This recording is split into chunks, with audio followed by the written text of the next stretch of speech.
Good morning to everyone. In our previous class, we were discussing the types of companies, that is a classification of registered companies on the basis of number of members. On the basis of number of members, the registered companies are divided into two types. One is a private company and another one is a public company. In relation to the private company, how private companies are they and what are the features of the private companies and what is the meaning of private companies and all things we had discussed in the previous class. So private companies means what? Private companies are those companies which are going to satisfy the three features here, that is limit the number of members to 200, restrict the right of its member to transfer the shares to any other person, prohibits any invitation to the public to subscribe its shares or debenture. That kind of organizations are called as a private company. Today in this class we are discussing the another type of company based on the number of member is public company. So what is public company? Let us see here. Public companies are those companies which are not a private company. They are clearly saying here a public company is a company which is not a private company called public company. ಅಂದರೆ ಏನರ್ಥ, ಯಾವ ಕಂಪನಿಗಳು private ಕಂಪನಿಗಳು ಅಲ್ಲ ಅವುಗಳಿಗೆ ನಾವು public company ಅಂತ ಹೇಳಿ ಕರಿತಾ ಇದ್ದೀವಿ. If a company to be called public company, then what are the features are to be satisfied that company? Let we say one by one here. In order to comes under the category of the public company, these are the features must be satisfied by a company here. Let us consider what are the important features of the public company one by one. First, it does not restrict the number of members, that is unlimited members. Minimum is 7 and a maximum is no limit. As of the number of members are concerned, in case of the public company, it is unlimited. That means here, if a company wants to make a huge number of members, so then it can make here by way of issue of shares to the public.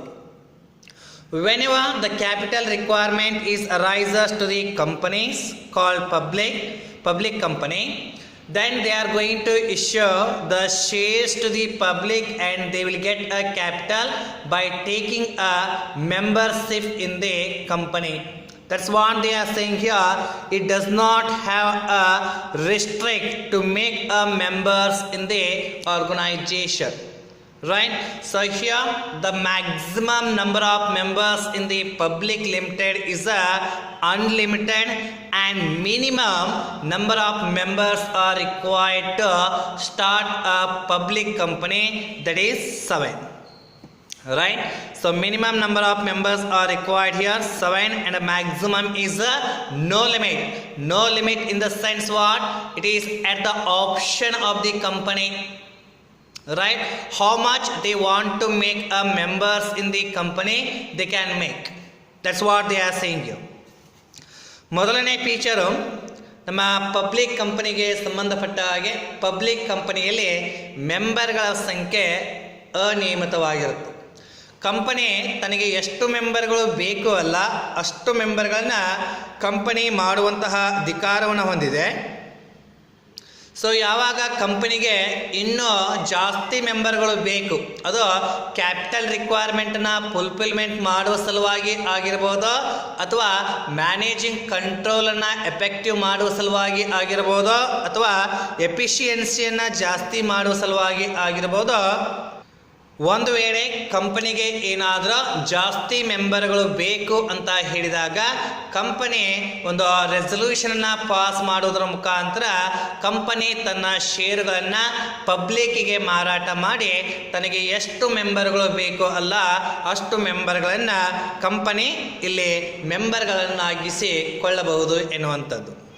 So ಇದು maximum ಆಯಿತು. ಹಾಗಾದರೆ minimum number of members public ಕಂಪನಿಯಲ್ಲಿ ಎಷ್ಟಿರಬೇಕು? ಒಂದು public ಕಂಪನಿಯನ್ನು start ಮಾಡಬೇಕು ಅಂತ ಹೇಳಿದ್ರೆ ಅಲ್ಲಿ ಕಂಪ್ನೀಸ್ ಆ್ಯಕ್ಟ್ 2013 ಮುಖಾಂತರ ಮಿನಿಮಮ್ ನಂಬರ್ ಆಫ್ ಮೆಂಬರ್ಸ್ ಇರೋದು 7 ಆಗಿದೆ. 7 ಮೆಂಬರ್ಗಳು ಇರಲೇಬೇಕು. ಅಂದಾಗ ಮಾತ್ರ ಪಬ್ಲಿಕ್ ಕಂಪನಿಯನ್ನು ನಾವು ಸ್ಟಾರ್ಟ್ ಮಾಡಲಿಕ್ಕೆ ಸಾಧ್ಯ ಆಗುತ್ತೆ ಎನ್ನುವಂಥದ್ದು. Okay, so this is the first feature. As of the number of members in the public limited company is concerned, minimum is 7 and maximum is unlimited. Second one, it does not restrict its a member to transfer their shares to anybody else. So what is the second feature they are saying here? So in case of the public limited company, there is no restriction on the members of the company here to transfer or to sell their portion of share to the any other person. Whenever financial emergencies arises, financial needs arises to the member, on that situation they can sell their respective share to the another person and they can have money. So there is no any kind of a restriction and there is no permission is to be obtained from the company to sell their share to the any other person. That's what they are saying here. It does not restrict its member to transfer their shares to anybody. So ಎರಡನೇ feature ಇಲ್ಲಿ public ಕಂಪನಿಯಲ್ಲಿ ನೋಡೋದಾದರೆ public ಕಂಪನಿಯಲ್ಲಿ ಇರುವಂತಹ ಮೆಂಬರ್ಗಳು ತಮಗೆ ಇದ್ದಂತಹ ಷೇರುಗಳನ್ನು ಇನ್ನೊಬ್ಬ ವ್ಯಕ್ತಿಗೆ ಈಸಿಯಾಗಿ ಅವರು ಟ್ರಾನ್ಸ್ಫರ್ ಮಾಡ್ಬೋದು, ಈಸಿಯಾಗಿ ಸೇಲನ್ನು ಮಾಡ್ಬೋದು. ಸೊ ಇಲ್ಲಿ ಸೇಲ್ ಮಾಡುವಂತಹ ಸಂದರ್ಭದಲ್ಲಿ ಕಂಪನಿಯು ಮೆಂಬರ್ಗಳ ಮೇಲೆ ಯಾವುದೇ ರೀತಿಯಾದಂತಹ ಕಂಡೀಷನ್ ಆಗಲಿ ಯಾವುದೇ ರೀತಿಯಾದಂತಹ ರಿಸ್ಟ್ರಿಕ್ಷನ್ಗಳನ್ನಾಗಲಿ ಹಾಕೋದಿಲ್ಲ. ಸೊ ಮೆಂಬರ್ಗಳು ತಮಗೆ ಇಷ್ಟ ಇದ್ದಂತಹ ವ್ಯಕ್ತಿಗೆ ತಮ್ಮ ಷೇರುಗಳನ್ನು ಮಾರಾಟ ಮಾಡಿ ನಂತರ ಯಾವ ವ್ಯಕ್ತಿಗೆ ಷೇರುಗಳನ್ನು ಮಾರಾಟ ಮಾಡಲಾಗಿದೆ ಆ ವ್ಯಕ್ತಿಯ ಹೆಸರನ್ನು ಕಂಪನಿಯಲ್ಲಿ ರಿಜಿಸ್ಟರ್ ಆಫ್ ಮೆಂಬರಲ್ಲಿ ಮೆನ್ಷನ್ ಮಾಡಿಬಿಟ್ರೆ ಅಲ್ಲಿಗೆ ಅವರ ಕೆಲಸ ಮುಗಿದ ಹಾಗೆ ಆಗತ್ತೆ. ಹೀಗಾಗಿ ನಾವು ಪಬ್ಲಿಕ್ ಕಂಪನಿಯನ್ನು ನೋಡಿದಾಗ ಪಬ್ಲಿಕ್ ಕಂಪನಿಯಲ್ಲಿ ಮೆಂಬರ್ಗಳ ಹತ್ರ ಇರುವಂತಹ ಷೇರುಗಳನ್ನು ಇನ್ನೊಬ್ಬ ವ್ಯಕ್ತಿಗೆ ಸೇಲ್ ಮಾಡುವಂತಹ ಸಂದರ್ಭದಲ್ಲಿ ಮೆಂಬರ್ಗಳ ಮೇಲೆ ಯಾವುದೇ ರೀತಿಯಾದಂತಹ ಒಂದು ರೆಸ್ಟ್ರಿಕ್ಷನ್ ಅನ್ನು ಹಾಕ್ತಾ ಇಲ್ಲ ಅನ್ನುವಂಥದ್ದು. Okay, but in case of the private limited, we had seen in the previous class, there is a restriction. Whenever they want to transfer their portion of shares to the anybody else, on that situation they need to take a permission of the other members or the company. If they have accepted, then only they can sell their portion of share to the another person. If they can't give any kind of acceptance, then they can't sell their portion of the shares to the another person. ಹೌದಾ? Private company ನೋಡಿದಾಗ private ಕಂಪ್ನಿಯಲ್ಲಿ ನಮಗೆ ಹಿಂದಿನ ಕ್ಲಾಸಲ್ಲಿ ಗೊತ್ತಾಯಿತು, ಆ private ಕಂಪನಿಯಲ್ಲಿ ಇರುವಂತಹ ಮೆಂಬರ್ಗಳ ತಮ್ಮ ಪೋರ್ಷನ್ ಶೇರನ್ನು ಮತ್ತೊಬ್ಬ ವ್ಯಕ್ತಿಗೆ ಸೆಲ್ ಮಾಡಬೇಕಾದಂತಹ ಸಂದರ್ಭದಲ್ಲಿ ಅವರು ಕಂಪನಿಯ ಒಂದು ಪರ್ಮಿಷನ್ ತೆಗೆದುಕೊಳ್ಬೇಕು. ಕಂಪನಿಯಲ್ಲಿ ಇರುವಂತಹ ಮೆಂಬರ್ಗಳ ಅಕ್ಸೆಪ್ಟನ್ನು ಕೊಟ್ಟರೆ ಅವರು ಸೇಲ್ ಮಾಡಲಿಕ್ಕೆ ಸಾಧ್ಯ. ಅಕ್ಸೆಪ್ಟನ್ನು ಕೊಡಲಿಲ್ಲ ಅಂತ ಹೇಳಿದ್ರೆ ಆವಾಗ ಅವರು ಸೇಲ್ ಮಾಡಲು ಬರುವುದಿಲ್ಲ ಎಂಬುದನ್ನು ನಾವು ಪ್ರೈವೇಟ್ ಕಂಪ್ನಿಯಲ್ಲಿ ನೋಡಿದ್ದೀವಿ. ಆದರೆ ಪಬ್ಲಿಕ್ ಕಂಪ್ನಿಯಲ್ಲಿ ಆ ರೀತಿಯಾದಂತಹ ಯಾವುದೇ ಒಂದು ರಿಸ್ಟ್ರಿಕ್ಷನ್ ಅನ್ನು ಇಲ್ಲಿ ಇಂಪೋಸ್ ಮಾಡ್ತಾ ಇಲ್ಲ ಅನ್ನುವಂಥದ್ದು. Third one, it invites the public to subscribe for its shares and debenture. So another very important, the feature of the public limited companies here, that is whenever the capital requirement is arises, money is required in the public company. On that situation, the public company can give an invitation to the public to purchase its shares and a debenture. That kind of a option is there in case of the public limited, but we had seen in case of the private limited, they are not allowed to give an invitation to subscription of its shares or debentures to the public. Right? ಇಲ್ಲಿ ಮೂರನೇ feature, ಕಂಪನಿಗೆ ಯಾವಾಗ ಒಂದು capital ಬೇಕಾಗುತ್ತೆ ಅಥವಾ ಹಣ ಬೇಕಾಗುತ್ತೆ ಅಂತಹ ಸಂದರ್ಭದಲ್ಲಿ ಪಬ್ಲಿಕ್ ಕಂಪನಿಯ ತನ್ನಲ್ಲಿ ಇರ್ತಾ ಇರುವಂತಹ ಷೇರುಗಳನ್ನು ಅಥವಾ ಡಿಬೆಂಚರ್ಗಳನ್ನು ಇಲ್ಲಿ ಪಬ್ಲಿಕ್ಕಿಗೆ ಮಾರಾಟವನ್ನು ಮಾಡಬಹುದು. ಮಾರಾಟ ಮಾಡ್ತಾ ಇದ್ದೀವಿ, ಯಾರು ಬೇಕಾದರೂ ಪರ್ಚೇಸ್ ಮಾಡಬಹುದು ಎಂಬ ಒಂದು ಇನ್ವಿಟೇಷನನ್ನು ಪಬ್ಲಿಕ್ ಕಂಪನಿಯು ಪಬ್ಲಿಕ್ಕಿಗೆ ನೀಡಬಹುದಾಗಿದೆ. ಅದೇ ನಾವು ಪ್ರೈವೇಟ್ ಕಂಪನಿನ ಹಿಂದಿನ ಕ್ಲಾಸಲ್ಲಿ ನೋಡಿದ್ವಿ. ಆ ಪ್ರೈವೇಟ್ ಕಂಪನಿಗಳ ತಮ್ಮಲ್ಲಿ ಇರುವಂತಹ ಶೇರ್ಸ್ ಅಥವಾ ಡಿಬೆಂಚರ್ಗಳನ್ನು ಪಬ್ಲಿಕ್ಗೆ ಸಬ್ಸ್ಕ್ರೈಬ್ ಮಾಡುವ ಸಲುವಾಗಿ ಇನ್ವಿಟೇಷನ್ ಮಾಡಲು ಬರುವುದಿಲ್ಲ. ಹೌದಾ? ಕಂಪನಿಗೆ ರಿಕ್ವೈರ್ಮೆಂಟು ಹಣದ ಒಂದು ಕ್ಯಾಪಿಟಲ್ದ ರಿಕ್ವೈರ್ಮೆಂಟ್ ಇದ್ದರೆ ಅಲ್ಲಿ ಪ್ರೈವೇಟ್ ಇಂಡಿವಿಜುವಲ್ಗಳೇ ಅಮೌಂಟನ್ನು ಇನ್ವೆಸ್ಟ್ಮೆಂಟ್ ಮಾಡಬೇಕಾಗತ್ತೆ. ಆವಾಗ ಅವರು ಪ್ರೈವೇಟ್ ಇಂಡಿವಿಜುವಲೇ ಇನ್ವೆಸ್ಟ್ಮೆಂಟ್ ಮಾಡ್ತಾರೆ. ಆದರೆ ಪಬ್ಲಿಕ್ ಲಿಮಿಟೆಡಲ್ಲಿ ಯಾವಾಗ ಹಣದೊಂದು ಅವಶ್ಯಕತೆ ಬೀಳುತ್ತೆ ಅಂತಹ ಸಂದರ್ಭದಲ್ಲಿ ನಾವು ಒಂದು ರೆಸಲ್ಯೂಷನನ್ನು ಪಾಸ್ ಮಾಡಿ ಸಭೆಯ ಒಂದು ಪರ್ಮಿಷನನ್ನು ತೆಗೆದುಕೊಂಡು ನಂತರ ನಮ್ಮಲ್ಲಿ ಇರ್ತಾ ಇರುವಂತಹ ಷೇರುಗಳನ್ನು ಡಿಬೆಂಚರ್ಗಳನ್ನು ನಾವು ಪಬ್ಲಿಕ್ಕಿಗೆ ಮಾರಾಟ ಮಾಡಿ ನಮಗೆ ಬೇಕಾದಂತಹ ಹಣವನ್ನು, ನಮಗೆ ಬೇಕಾದಂತಹ ಕ್ಯಾಪಿಟಲನ್ನು ನಾವು ತೆಗೆದುಕೊಳ್ಳಬಹುದಾಗಿದೆ ಅನ್ನುವಂಥದ್ದು. Next, fourth one, its a minimum share capital should be rupees 5 lakh. In order to start a public limited company, if that company is to be called as a public limited company, then its a share capital, minimum share capital must be rupees 5 lakh. ಮತ್ತೊಂದು important ಆಗಿರುವಂತಹ feature ಇಲ್ಲಿ, public limited company ಆಗಿ ಒಂದು company registration ಮಾಡಬೇಕು, ಅದು incorporation ಆಗಬೇಕು ಅಂತ ಹೇಳಿದಾಗ ಆ ಒಂದು ಕಂಪನಿಯಲ್ಲಿ ಮಿನಿಮಮ್ ಶೇರ್ ಕ್ಯಾಪಿಟಲ್ ಅಂತ ಹೇಳಿ ಎಷ್ಟಿರಬೇಕಾಗುತ್ತೆ? 5 lakh ರೂಪಾಯಿ ಇರಬೇಕಾಗತ್ತೆ. ರೈಟ್? ಸೊ ಅದೇ ಒಂದು ನಾವು ಪ್ರೈವೇಟ್ ಲಿಮಿಟೆಡ್ ನೋಡಿದ್ರೆ ಅಲ್ಲಿ ಎಷ್ಟಿತ್ತು? ಮಿನಿಮಮ್ ಅಂತ ಹೇಳಿದ್ರು ಕೂಡ 1 lakh ರೂಪಾಯಿ ಪ್ರೈವೇಟ್ ಲಿಮಿಟೆಡ್ ಕಂಪ್ನಿಯಲ್ಲಿ ಇರಬೇಕು ಶೇರ್ ಕ್ಯಾಪಿಟಲ್. ಆದರೆ ಪಬ್ಲಿಕ್ ಲಿಮಿಟೆಡ್ ಕಂಪ್ನಿಗಳನ್ನು ನೋಡಿದಾಗ ಆ ಪಬ್ಲಿಕ್ ಲಿಮಿಟೆಡ್ ಕಂಪ್ನಿಗಳಲ್ಲಿ ಮಿನಿಮಮ್ ಶೇರ್ ಕ್ಯಾಪಿಟಲ್ ಎಷ್ಟಿರಬೇಕಾಗುತ್ತೆ? ಅದು 5 lakh ಇರಬೇಕಾಗತ್ತೆ ಅನ್ನುವಂಥದ್ದು. Next one, fifth one, its name should end with the word limited or LTD. If it is a private company, then always the private company's names are ended with a if it is a public limited company, then public limited companies names are always ended with a public limited or LTD. In case of the private limited, we had seen what? The name of the private companies are always ended with the private limited or PVT limited. But in case of the public limited companies, the name of the public limited companies are always ended with the word called limited or LTD. Next one,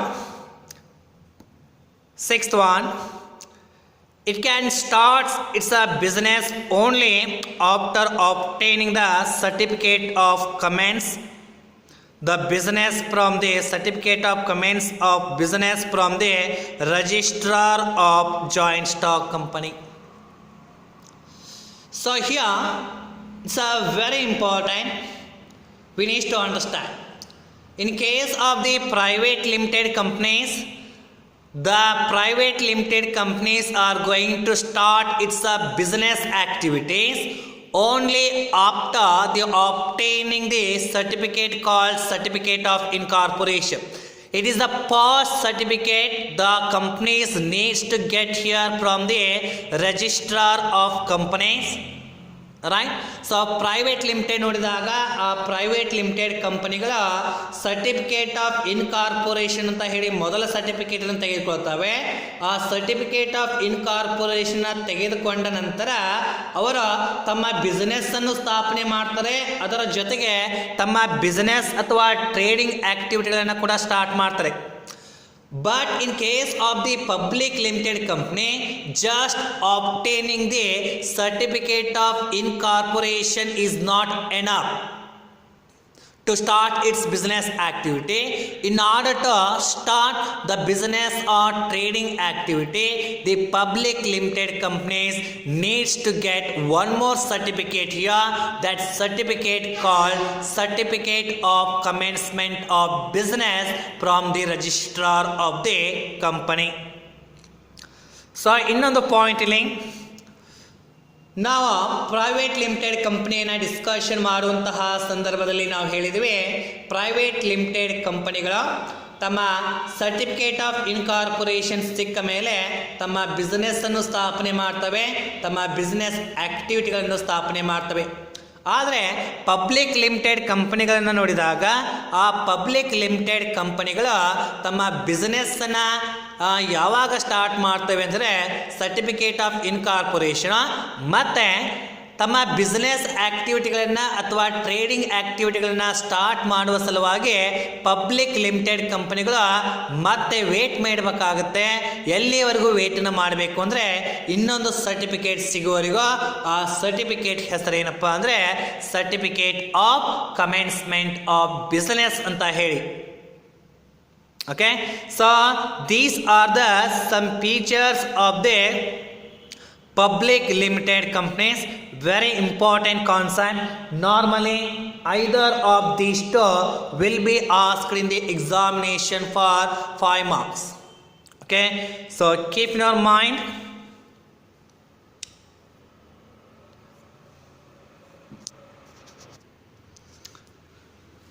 So this is what about the third category in which companies are divided.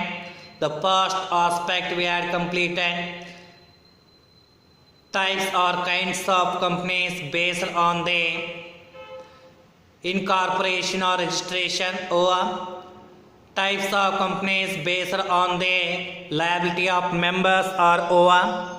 Third one, types of companies based on the number of members, or over. So today in this class we had come across with the public companies, and so once again we'll have a glance over this one, public limited and a private limited. First we'll have a discussion about the private limited companies. Private limited companies are those companies which are going to satisfy this feature. The limit the number of members to 200 and restrict the rights of member to sell or transfer their share to the any other person. Third one, which prohibits the invitation to the public for subscription of its shares and a debenture. And apart from this one, these are also the important features of the private companies. Minimum paid up capital of the private limited company is 1 lakh. Restrict the transfer of shares of its members to the any other person. Prohibits invitation to the public to subscribe for its shares and debenture. Limit the number of members, that is minimum 2 and maximum 200. It must have at least 2 directors.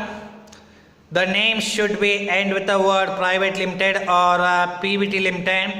It can start its business as soon as it obtains the certificate of incorporation from the registrar of joint stock company. And public company, In a public company, the number of members, maximum number of members are unlimited and the minimum number of members is 7. Public companies are very simple. We can say public companies are those companies which are not private companies, and maximum unlimited and minimum 7 members. As of the matter of the directors are concerned, the number of directors are required, minimum number of directors are required in the public limited company is 3. But what about private limited? The private limited it is 2, but in case of the public limited it is 3. Okay. So apart from, there is no restriction over the member to transfer or sell their portion of share to the another person. And public limited companies are always invites the public to purchase their shares or debentures. Minimum share capital is 5 lakh, and the name of the companies ends with a ends with the limited or LTD. And as of the matter of the commencement of business is concerned, so the public limited companies are always starts their business or trading activity after obtaining the second certificate called certificate of commencement of business from the registrar of companies. This is about public limited. In the next class we'll have discussion about the fourth type of companies, that is other types of companies, in which we are going to have a discussion about government companies, second holding companies or subsidiary companies, then foreign companies, then one man company or family companies. And last one, licensed companies or companies are not for profit, and these companies are also called as a section 25 companies. This will be discussed in the next class. Okay, thank you.